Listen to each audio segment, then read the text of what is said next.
राधे श्याम, जय श्री कृष्णा। कैसे हो आप सभी लोग? उम्मीद करती हूँ आप सभी मंगल में होंगे। कभी कभी आपके मन में विचार नहीं आता कि आखिर हमें पूजा कितनी मिनट करनी चाहिए, कितनी देर करनी चाहिए, क्या प्रोसीजर है, कैसे पूजा करनी चाहिए और कितनी पूजा करें कि भगवान प्रसन्न हो जाए। क्या आपके मन में कभी ऐसा विचार आया है? कभी कभी मैंने बहुत सारे लोगों को देखा है, 2-2 3-3 घंटे पूजा करते रहेंगे, ऐसे करेंगे वैसे करेंगे, और कोई लोग केवल धूप दिया बत्ती चलाते और चले आते हैं। तो आखिर हमें पूजा कितनी मिनट करनी चाहिए, इसका कभी विचार आपके मन में आया है?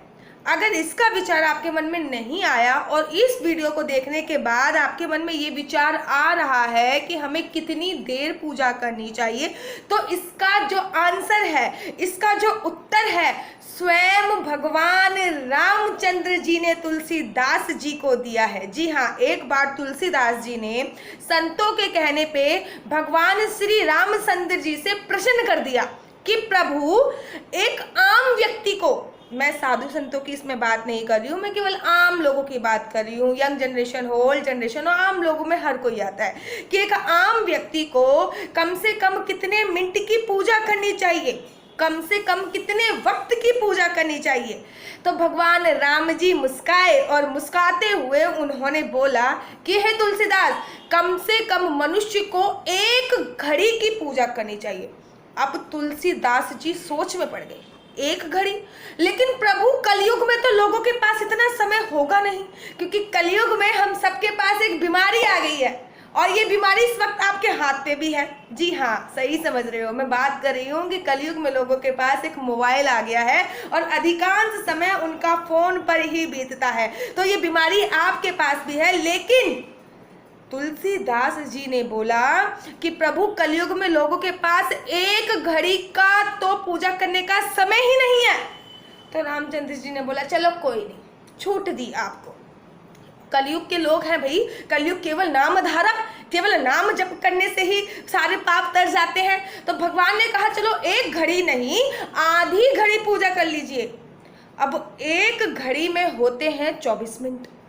तो तुलसीदास जी ने कहा 1 घड़ी में 24 मिनट होते हैं, आधी घड़ी में हो गए 12 मिनट। नहीं नहीं नहीं नहीं प्रभु, 12 मिनट भी नहीं, ये भी समय ज्यादा है। कलयुग के लोग तो ऐसे हैं कि नाश्ता भी प्रभु जाते जाते मेट्रो में करते हैं या फिर लिफ्ट में करते हैं, हाथ में नाश्ता पकड़ लेंगे जाते जाते। तो कलयुग के लोगों के पास समय नहीं है। तो भगवान जी ने कहा चलो आपकी बात बड़ी करी जाए, 1 घड़ी भी नहीं, आधी घड़ी भी नहीं, आधी से पुनी आध। और जब उन्होंने बोला कि आधी से पुनी आध, अर्थात 1 घड़ी में होते हैं 24 मिनट, आधी घड़ी में होते हैं 12 मिनट और आधी से पुनी आध अर्थात 6 मिनट। और तुलसीदास जी प्रसन्न हो गए महाराज। और जब तुलसीदास जी प्रसन्न हो गए, वैसे ही भोजपत्र लेके आए और उन्होंने उस भोजपत्र पे लिख दिया कि भगवान रामचंद्र जी ने ये बोला है कि भगवान की अर्चना वंदना, मेरी अर्चना वंदना आप 1 घड़ी नहीं, आधी घड़ी नहीं, आधी से पुनी आध अर्थात 6 मिनट भी कर सकते हो। तो और नीचे लिखवा लिया पूरा भोजपत्र पे और सिग्नेचर करवा लिए रामचंद्र जी के। और महाराज गवाही किसने दी? गवाही देने वाले थे हनुमान जी। जी हाँ, गवाही दी हनुमान जी।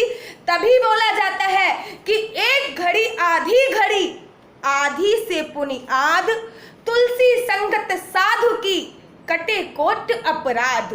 कि तुलसी संगत साधु की कटे कोटि अपराध। राम नाम में आलसी, राम नाम में आलसी और भोजन में होशियार, तुलसी ऐसे जीव को बारंबार धिक्कार, और तुलसी ऐसे जीव को बारंबार धिक्कार। अगर आप ये भी जानना चाहते हो कि उस 6 मिनट की पूजा में क्या करना चाहिए, कैसे करना चाहिए, क्योंकि मैं हमेशा बोलती हूँ कि हम लोग इतनी पूजा अर्चना वंदना करते हैं लेकिन हमें उस पूजा अर्चना वंदना का सही फल नहीं मिलता, तो मुझे कमेंट बॉक्स में मैसेज लिखिए, मैं आपको बताऊंगी कि वो 6 मिनट की पूजा किस प्रकार करनी चाहिए, कैसे करनी चाहिए। भगवान का सर्वप्रथम मंदिर में जाएं तो क्या करें, क्या ना करें, कैसे स्नान कराएं, क्या करें, इसके लिए आप मुझे कमेंट लिख सकते हैं। और आपको अगर हमारी वीडियो पसंद आई हो तो मेरे यूट्यूब चैनल हरि बोल को लाइक कीजिए, शेयर कीजिए, सब्सक्राइब कीजिए और जय जय श्री कृष्णा,